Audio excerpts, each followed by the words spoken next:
Hello, everybody. Happy New Year. Welcome back to my little channel. I just want to say thank you so much if you're watching this video. I especially want to say thank you to all the people who decided to subscribe and comment on my first video, even though it's been literally months since I've posted and made videos. Everyone's comments were so sweet, and I really hope to get more videos out in the new year and just continue posting and chatting and growing on here. I think I have a lot of things to talk about and people who want to hang out with me. What are we doing today? I'm going to do a little update of everything that has happened since I posted my first video with my weight loss. We're just going to go through, talk about what's been going on. Then at the end of the video, just kind of talk about like some of the stuff that I plan to do in the future and some videos that you can see coming up. And by the time this is posted, at least one of those videos will already have been recorded. So I'm not going to leave you high and dry again. I will keep posting and we can keep having a fun time here on YouTube. So if this is your first time watching, hi, my name is Casey, and this channel is mostly going to be about how I am on a downsizing journey and my experiences leaving the anti-diet, fat acceptance, fat liberation community to prioritize my health and my life. So I'm hoping to keep talking about those topics and give my perspective as somebody who used to be in the community and who now is not. And just, yeah, I think it'll be a fun time. Okay, so my last video was posted 2 months ago, maybe more. So it's been 2 months since then. And I'll just give a little bit of an update. One thing that I'm just immediately putting my foot in my mouth, I think I talked about how I was not on a GLP-1 and I wasn't really interested in starting one. But during that time and the couple weeks that followed that time, I was really struggling with my weight loss journey. I was struggling to quiet the food noise. My desire for sugar and sweets was like out of control. And I had gotten some more research on these medications. And so that made me inclined to try it. If you follow me on TikTok, I think I made a video about it, about how, I learned some more stuff about its anti-inflammatory effects. If you don't know, I have arthritis, and some of the other effects that looked really promising, and just some really sort of like byproducts of the medication that made me feel like it was a good thing to try. So I did a little GLP experiment. I was on I was on compounded tirzepatide. I took that for about 5 or 6 weeks. It was an interesting time. In the first couple weeks, I was really enjoying it. I didn't have a lot of side effects. I just like feeling like I can actually go and meet my meet my food goals, get my movement in, not have to worry about stuff. But when I went to increase my dose, that just kind of like ruined it for me. So I went to go increase my dose, which is what I was prescribed, and I had the worst sickness ever. It was like 5 days of nonstop sickness. I will spare you the details, but you can look up the side effects of these medications and kind of get an idea of what I was dealing with. It was horrible. It was so bad. By that point, it was almost Christmas, so I skipped a week and I was like, whatever, this is just terrible. I'm having a horrible time. And I was so sick and exhausted and tired. I'd really been very tired since starting the medication. And I was kind of just chalking that up to you just kind of have to get used to it and it'll change, because obviously if you're on these medications, it's really important that you strength train because of the muscle loss, which was one of my biggest fears. Like I was just like, I don't want to lose muscle. Like you're going to lose muscle when you're my body size. I have a lot of muscle, not like a ton, but when you are fat, you have to have muscle because your body, my little 5 foot tall frame, has to have enough muscle to carry my 212-pound body around, right? You have muscle. And so then when you lose weight, you inevitably will probably lose some of that muscle, because even if you're resistance training, you no longer have the nonstop burden on your body to carry around so much excess adipose tissue, right?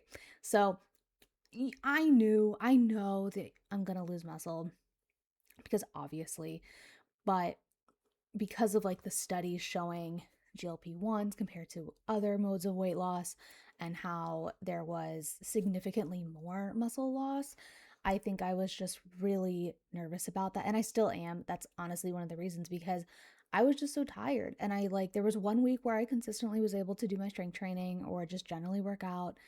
But so many of the other weeks I was just so exhausted. My steps went down. Like I was only getting like 6,000 steps a day. I'm usually 8 to 11,000. And that was just, was something that I thought maybe was temporary, wouldn't go away.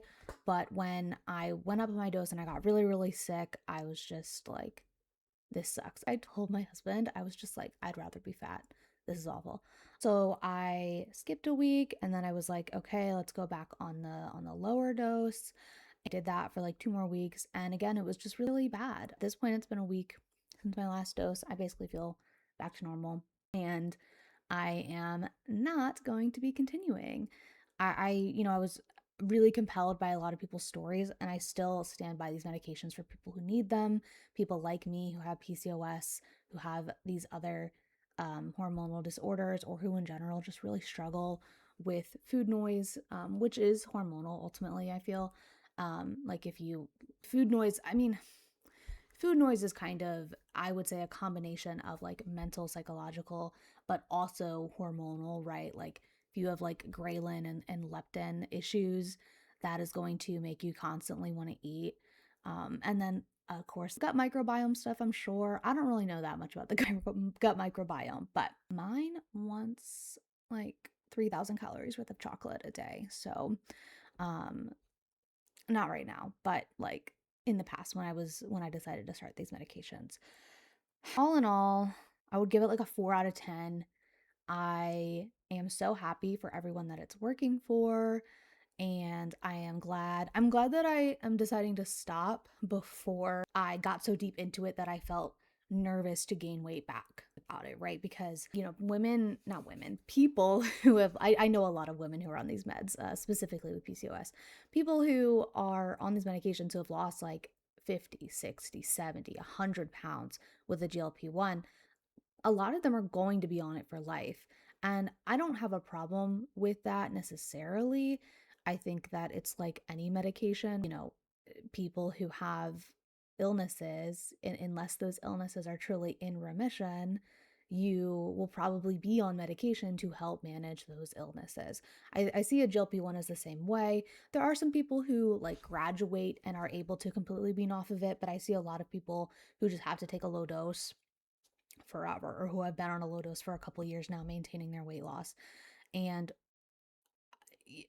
is it possible that if I continued to take it, my side effects would go away? Yeah, probably. That's what like a lot of people said. Like they were like, "Oh, just keep taking it." But I don't know. I know my body and I just feel like it was just not for me. So, I am moving on to trying to kind of use my diet and my dietary choices instead to help provide some of that alleviation of food noise, kind of like keep me satiated, keep me from really craving a lot of sugar, which for me is basically not eating sugar. Like I think I made a TikTok at near the start of this, maybe like 3 or 4 months ago, where I was just like, unfortunately for me, the way to stop eating sugar is to stop eating sugar. So I don't know if you guys know or if you remember like many years ago, Gretchen Rubin. Yeah, I feel like I don't even know what she's doing these days, but she was really big and she talked about like the concept of moderators versus abstainers. And for me, I think in most contexts when it comes to like food and stuff, I am mostly an abstainer. I'm hopeful that that might change, like when I can get hormonally under control, once I lose the rest of the weight that I'm trying to lose, maybe it will change and I'll be able to moderate again.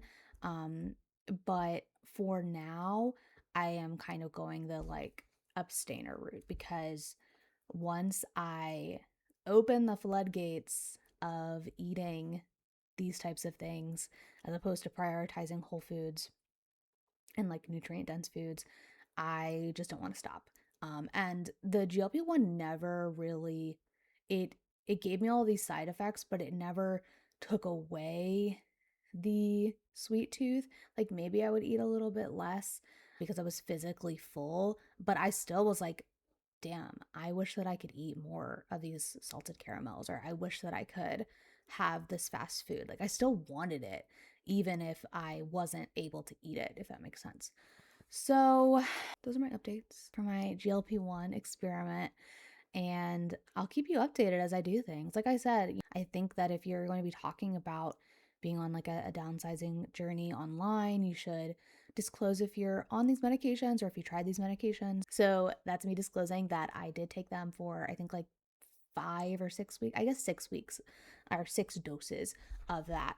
And I am now off of them. So I will not have taken any GLP medication in 2026 because the last one that I took was over a week ago. And to be transparent, I'll do a little weight loss update. And to be transparent, I'll do a little numbers update. And I am 19 pounds down, very exciting. And 6 of those pounds were lost while on a GLP-1. And the rest, so that's 13 of those pounds, were lost not on a GLP-1. So in total, once I hit my goal, everything but 6 pounds will have been myself and without medical intervention. So just for transparency, just for disclosure, I can't talk. Just for those purposes, there are your updates. Very interesting. I would love to know if you have taken one or if you're currently on one, what was your experiences? And I don't really need advice for going on one because I've just decided I don't want to do that anymore. And again, if for some reason that changes, I'll let you know, but that's just probably not my plan for the future, but I would love to know your experiences, so let me know. All right. So, end of 2025, like I said, I ended 2025. I basically maintained my 18-pound weight loss for like the holidays, like the 2 weeks or so, 2 or 3 weeks of the holidays. That's fine with me. I would rather maintain weight than gain weight. And this is a marathon, not a race. So, maintaining during the holidays is my goal and probably will always be my goal. So, I ended off the year at 213 pounds, which was 18 total pounds lost since I started this. And now that I'm a couple days into 2026, I'm down another pound. So I am on my way. All right, let's talk about 2026. Happy New Year again, everybody. I am so excited for 2026. I feel like I'm getting my spark back. I keep saying, like on TikTok and on other things that I feel like I have like the fire back in my belly to like do the things that I need to do, meet my goals, crush my goals, just really go after the things that are important to me and just not stop. That's really exciting. I haven't felt like this in, oh my gosh, probably like 10 years, almost 9 years, I guess. I just feel really good about it and it's really exciting. Every year, okay, so I'm a little woo woo, and every year I make a vision board. It is usually actually digital. I like to just like quickly get a Canva Pro membership for like a month, and I don't use any other AI elements, but I like to get a Canva membership for the month and I make a digital vision board. Maybe I'll show, I don't know, maybe I'll show a couple of like my previous ones. Last year I actually did a physical vision board and that was fun. I like put that up on my fridge, but I really like the digital one because you can put it on your phone. I usually just make it the background of my laptop wallpaper, and so then I just see it every day and I see all the things that are important to me that I want to do and accomplish this year. So my 2026 word of the year is discipline. Yes, discipline. The word that I was afraid of, the word that I renounced for so long. I straight up remember like making a post a couple of years ago being like, discipline is out. It's so like patriarchal and like toxic, and oh, it's ridiculous to just like need to be doing all of this stuff and never being able to rest or never being able to like basically fail and not do the things you said you were going to do, right? Like ridiculous. So I don't want to say I'm like reclaiming the word discipline. Instead, I am just changing my mind and renewing my mind to recognize that discipline is good, that discipline is healthy, that discipline is the the discipline is sort of like the coal that keeps the fire burning. Motivation is not. Motivation is, I mean, I would almost say that like motivation is the byproduct of that fire. I gave up. I spent so many years trying to like be motivated to do things when really I just needed to cultivate discipline. Um, so that's my word of the year. It is very exciting to me to kind of come back to this. And it's interesting because I just feel like I was delusional for so many years because I would say these things like, rest is so important, rest, rest, rest. Like, just don't do anything. Just like close your eyes and lay on the couch and do whatever you need to do. And like, discipline doesn't matter, it's not important.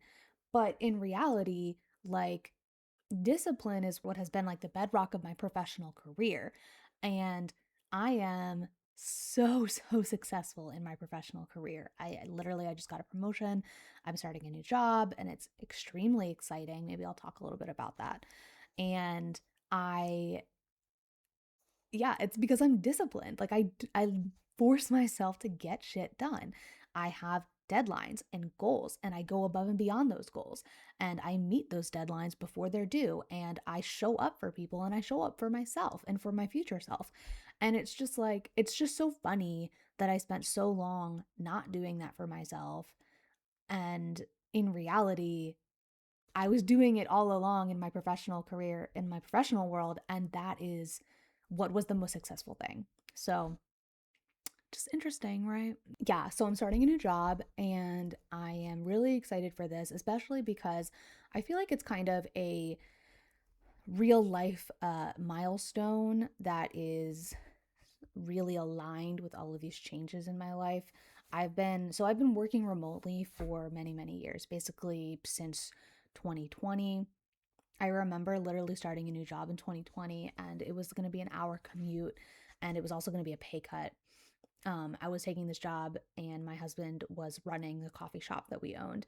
And I remember being like, I'm so excited for this job. Like, I'll totally accept it. I would just love to be able to work from home like a couple days a week or something if we can figure something out just to help with the commute times. And they were really, really open to that. And less than 3 weeks after I started that job, everything shut down with COVID and I was fully remote for basically the rest of that job. Very funny. I think we did end up going in like once or twice a week later in the year, like fully masked up, not seeing anybody, but that was just very funny. And so since then, I've worked partially hybrid, but 85-90% fully remote since then. So it's been 5 years of that. And for a while, I really liked it. Again, it was just like, I don't have to get ready for the day. I can wear leggings and a sweatshirt and I can just kind of do all my work at home and I don't have to talk to anybody. I don't need to interact with anybody, but I don't need to do anything. And that I think really took a toll on my mental health and my emotional health and even my physical health because, especially now I am walking a ton, but in reality, because of the nature of my work, I'm so busy that I just will be at my desk for hours and hours and hours. And at least when I was working in person, I would get up, I would have to like walk further to go use the bathroom. I work in higher education, so a lot of the times I would like go walk to like one of the coffee shops that are on campus or go get like a light lunch from like the dining hall or something. So I just got more movement in on a daily basis that was kind of built into my workday as opposed to working from home needing to say, I am going to stop working and go for a walk with my dog. It just felt harder to do that. And I'm really glad that with this job, it will eventually be hybrid. So it's kind of the best of both worlds because it is a little bit of a commute for me. And there are pluses and minuses to that. It'll be kind of nice to have drives to like listen to podcasts again and just kind of decompress. I'm a toddler mom, so I constantly have one small child screaming in my ear in addition to everything else that's going on when I'm not working.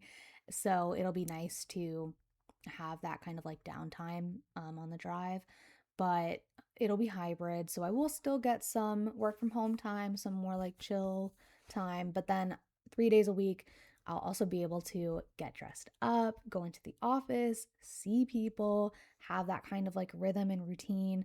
And that is super exciting for me. I think I really need that. I am just so excited to wear cute outfits. I bought some clothes because I didn't have that many work clothes, and I'm not fully down a size, but like probably in 10 pounds, I'll firmly be down a size. So I bought some clothes that they're not like tight on me, but they will continue to fit probably until I'm down like another size or two. I like wearing just like dresses and stuff. So I don't know, maybe I'll make a video showing some of my work fits. If you like alternative style, especially like alternative style that is a-okay to wear in corporate settings, let me know and maybe I'll share some of the stuff that I've purchased and that I'm wearing. New opportunities, new job, lots of newness, and sort of a requirement to stay disciplined. So, yes, I'm excited. And what else is happening in 2026? Oh, okay. So I turned 30 2 months. In 2 months, I turned 30. Really exciting. And I have a fun trip planned for that. But because of that, it's like a really good time right now to make like a pretty good short-term goal. So my goal, oh, my goal is to get under 205 by my birthday, right? Like right today, I am 212 pounds. My goal is to get under 205 before my birthday. I would love to be under 200, but I just don't know how things are going to go and I don't want to disappoint myself. So 205 would be good. 200 would be amazing. I mean, what? It's like I think my actual birthday is in how many weeks? Like I don't know if it's 7 or 8 weeks. Let's see. 1, 2, 3, 4, 5, 6, 7, 8. Okay, there's still 8 weeks until my birthday. So if I lost like a pound and a half a week, I could get under 200 by my birthday. That would be really cool. But 205 is my goal. Under 200 is my stretch goal. Would love to get back into Wonderland by the time I turn 30. That would be amazing. We'll see how it goes. And then my total 2026 downsizing weight loss goal is to get to 65 pounds lost by December 21st. I picked December 21st because the 21st is the solstice, the winter solstice, which is just fun for me. And like I said, the holidays for me are really about maintaining. I don't count Thanksgiving as the holidays, like that's just a day. But like the Christmas season for me, I do a lot of traveling, I do a lot of cookie baking, I do a lot of eating. And so that is really maintenance. So in reality, if I'm like, oh, I want to lose 65 pounds in 2026, really the deadline for that for me is like before Christmas. So I picked December 21st as a solstice. I thought that would be cool. And since I've already lost 1 pound, I only have 64 more pounds to go. So I think I can do this. I will probably set, after my birthday, I'll probably set another small goal for mid-July. I'm going on a cruise in mid-July with my husband and maybe with my sister and her boyfriend. We'll see if they can come. But that'll be another good sort of like couple months goal to keep pushing myself and just getting healthier and stronger and more fit and skinty. So really exciting. Alrighty. Oh, okay, yeah. So I have like my notes over here, so I'm just like, what am I talking about? Lastly, my other goals for this year are to really increase my mobility and just get stronger. Okay, I'm back. I really needed to fix my lipstick. It was just like I got this new lipstick which I was really excited about. It looks pretty red on this camera. This is not it. Well, I've like covered it.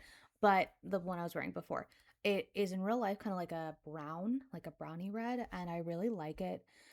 But it just like cracks and like peels almost like it's like I don't know if you ever used tubing mascara where you can literally like just and just like peel off your mascara. It does that as a lipstick, and I don't understand why. And it was really bothering me. It was probably bothering you too. You were just looking at my lips being like, ew, what is going on? So sorry. I've covered it up with some different lipstick. Annoying. But anyway, I was saying my other goals for 2026 are to get stronger and really increase my mobility with my workouts. I was lifting a lot in 2025, not like every single day, not even super consistently, but there was a couple months, probably like 5 or 6 months of 2025 where I was really consistent in my lifting. That was fun, but boring. And because in 2026, my main goal is just in general keep up my strength, get mobile, like increase my mobility, my flexibility, and lose weight. For now, I'm kind of doing more like calisthenics style. I love yoga and I want to I've been doing this program that is kind of like inspired by yoga, also inspired by like Pilates, but less Pilates, more like yoga and like primal movements and just really, really about like balance and mobility and just doing things that I literally cannot do right now. I'm just going to keep doing that and hopefully get to the point where by the end of the year, I can do the full program and I'm seeing a lot of improvements in my mobility and my strength, especially my core strength. I have been neglecting my core for a long time and as you all know, I literally had a baby.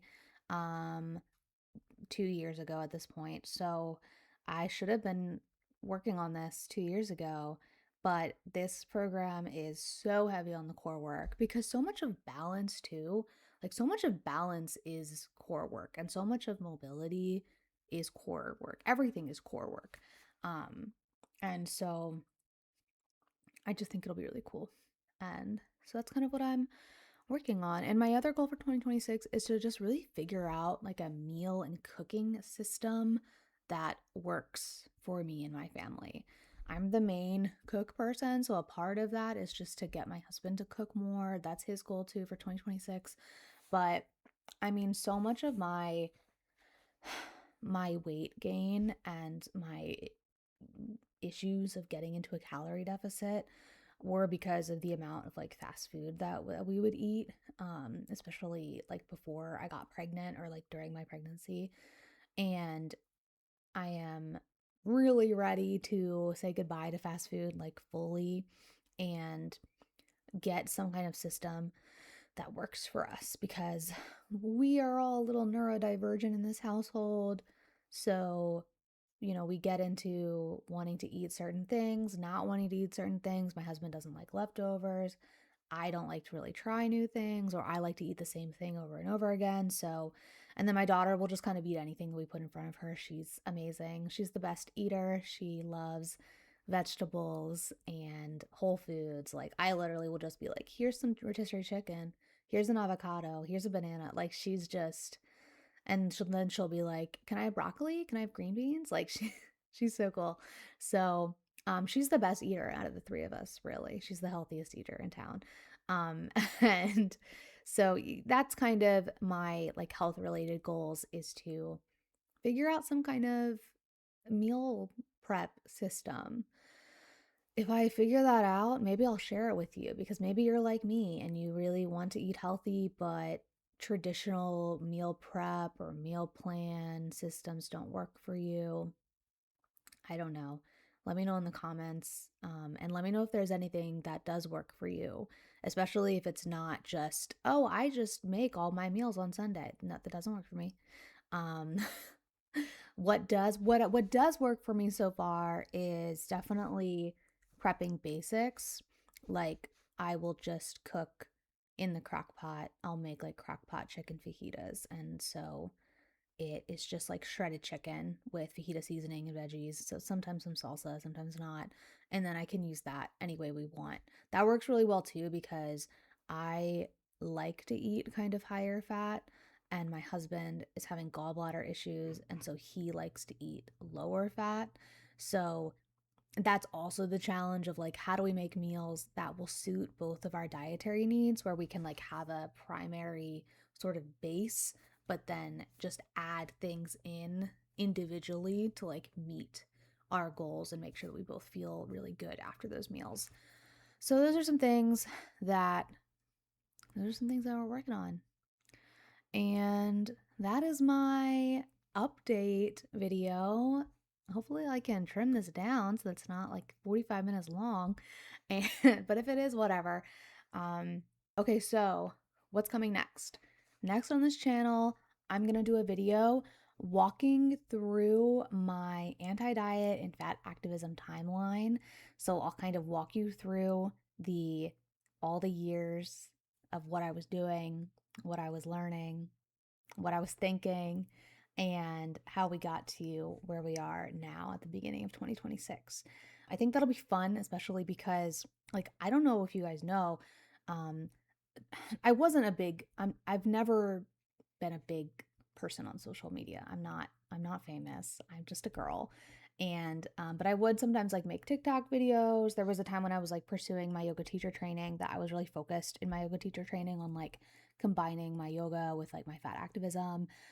There was a time when I was still like a progressive Christian that I was a part of this, like like small but like popular group on Facebook that would post, like, I was a writer for them, and we would write about originally just all things related to like women and like feminism, Christian feminism. And we also talked about like race and class and marriage. And eventually I was kind of like the writer that talked about body positivity and fat liberation and anti-diet and all that kind of stuff near the end of it, before I just stopped writing for them altogether.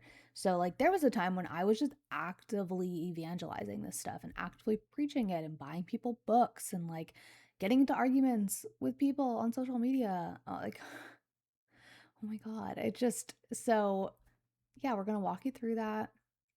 And then from there, I don't know. I don't know what's next. I think I eventually would love to put my sociology hat on and maybe do like a book club where we can go through at least one of the books that I was really into and kind of debunk it. I think that would be fun. But let me know if there's anything that you would like me to talk about, or if you have questions. I would love to answer them. And I hope you all have a wonderful start to this new year. If it is winter where you're at, bundle up, get outside, take a walk. You can do it. I promise it'll be good for you. The cold is actually really good for you. And I'll be out there too. All right. Have a good one, guys. Bye.